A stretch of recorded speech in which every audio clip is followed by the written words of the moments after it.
Hello friends, welcome to my channel. कसे आहात? मजेत ना? आज आपली रेसिपी आहे विदर्भाची स्पेशल झणझणीत पाटोडी.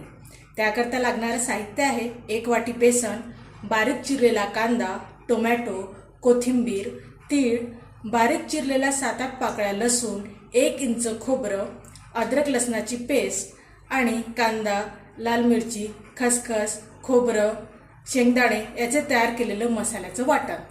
चला मग तयार करूया आपली भन्नाट अशी पाटोडी. पाटोडी करण्याकरता आधी बेसन शिजवून घ्यावे. त्याकरता मी एका पातेल्यात थोडं तेल टाकून 1.5 ग्लास पाणी यूज केलेलं आहे. तुम्हाला किती जणांची क्वांटिटी आहे त्यानुसार पाणी वापरावं लागेल, कारण आपल्याला बेसन घट्ट भिजवायचं आहे. यामध्ये आता बारीक चिरलेला लसूण, खोबरं, 1 चम्मच तीळ, अर्धा चम्मच हळद, 1 चम्मच लाल तिखट आणि चवीपुरते मीठ टाकून मिक्स करावे.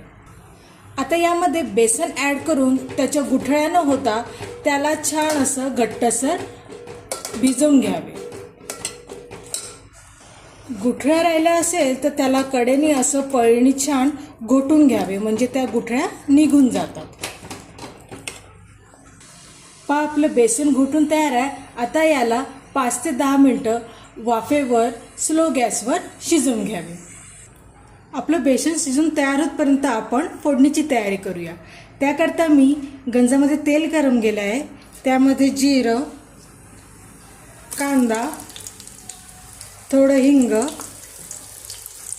अद्रक लसणाची पेस्ट आणि मसाला वाटण टाकून परतून घेऊया.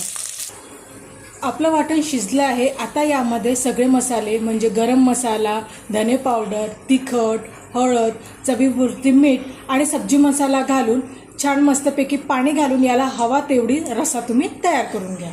आपलं बेसन पण छान शिजून तयार आहे. आता वड्या तयार करूया. त्याकरता मी एका ताटामध्ये थोडं तेल घेतलं आहे, ते पसरून घ्या. आता यावर आपलं शिजलेलं बेसन पीठ टाकून छान पसरून त्याच्या वड्या तयार करून घ्या.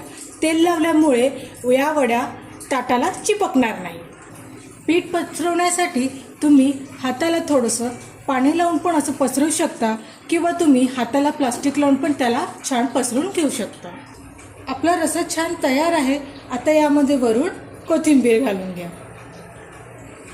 आता आपल्या वड्या छान कापून तयार झाल्या आहेत. आता याला रस्स्यामध्ये टाकूया. पहा, आपला रस्सा पण छान मस्तपैकी तयार झाला आहे. आता यामध्ये आपण या वड्या टाकूया आणि 2 मिनटं उकळी येऊन बंद करूया. तयार आहे आपली झणझणीत अशी पाटोडी तयार.